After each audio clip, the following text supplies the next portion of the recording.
પાટણની ઉત્તર ગુજરાત યુનિવર્સિટીમાં ઘર્ષણનો મામલો, જેમાં ધારાસભ્ય Kirit Patel B division police સ્ટેશનમાં હાજર થયા. ધારાસભ્ય સહિત 22 કોંગ્રેસના આગેવાનો પણ હાજર થયા.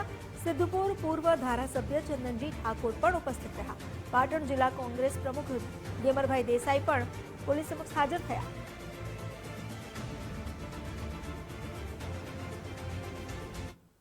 પાટણના ધારાસભ્ય કિરીટભાઈ, સિદ્ધપુરના પૂર્વ ધારાસભ્ય ચંદનજીભાઈ, કોંગ્રેસના આગેવાન ગેમરભાઈ, એમને પાટણ ડિસ્ટ્રિક્ટ કોર્ટમાં આગોતરા જામીન અરજી દાખલ કરેલી, જેની સુનાવણી 24 તારીખે રાખવામાં આવેલી હતી અને જે સુનાવણી આરોપી તરફે પૂર્ણ થયેલી અને સરકાર એમાં મુદત માગતા સરકારે એવી ખાતરી આપેલી કે ભાઈ જો આ આરોપીને અમે ધરપકડ કરીશું અથવા તો તેઓ હાજર થશે તો અર્નેશ કુમારના જજમેન્ટ મુજબનું અમે ફોલોઅપ કરીશું.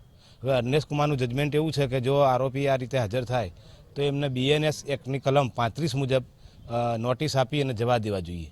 એટલે એના આધારે આજે લોકો હાજર થયા છે અને ખરેખર તપાસ કરનાર અમલદારે એ BNS કલમ 35નું પાલન કરી અને નોટિસ આપીને જવા દેવા જોઈએ એવી અમે અરજી પણ એમને આપી છે. પાટણ HNUના અંદર જે રીતે ભૂખ હડતાલ બાદ જે પોલીસ સાથે ઘર્ષણ થયો હતો, જે લાફાકાંડ બાદ જે છે તે પોલીસ જે ધારાસભ્ય સામે જે ફરિયાદ થઈ હતી, મારા પાછળ ધારાસભ્ય સહિત અને જે NSUની જે ટીમ છે તે સહિતની જે લોકો છે તે લોકો સામે જે 14 જણ જે લોકો હતા જેમના સાથે નામજોગ જે ફરિયાદ થઈ હતી અને 200 લોકોના સામે જે ટોળામાં ફરિયાદ થઈ હતી, ત્યારબાદ જે છે જે ધારાસભ્ય ચંદનજી ઠાકોર જે પૂર્વ ધારાસભ્ય છે અને જે પાટણ જિલ્લા કોંગ્રેસના જે પ્રમુખ છે ગેમરભાઈ દેસાઈ, તેમને આગોતરા જામીન મૂક્યા હતા અને આજે 3 વાગે તેમની સુનાવણી થવાની હતી. પરંતુ ત્યાં ક્યાંક ને ક્યાંક આજે જે ધારાસભ્ય અને 3 જે લોકો છે જેમને આગોતરા જામીન મૂક્યા હતા તે પાટણ બી ડિવિઝને વહેલી સવારે જ આવી પહોંચ્યા હતા અને જે NSUની ટીમ છે તે પણ આજે વહેલી સવારે જે બી ડિવિઝન આવી પહોંચી હતી. પરંતુ હવે ક્યાંક ને ક્યાંક જે છે આજે જે આગોતરા જામીન છે તેની સુનાવણી છે તે ક્યાંક ને ક્યાંક બપોરે 3 વાગે થવાની છે.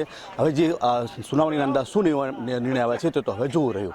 અખ્તર મંસૂરી, ગુજરાત ફર્સ્ટ, પાટણ.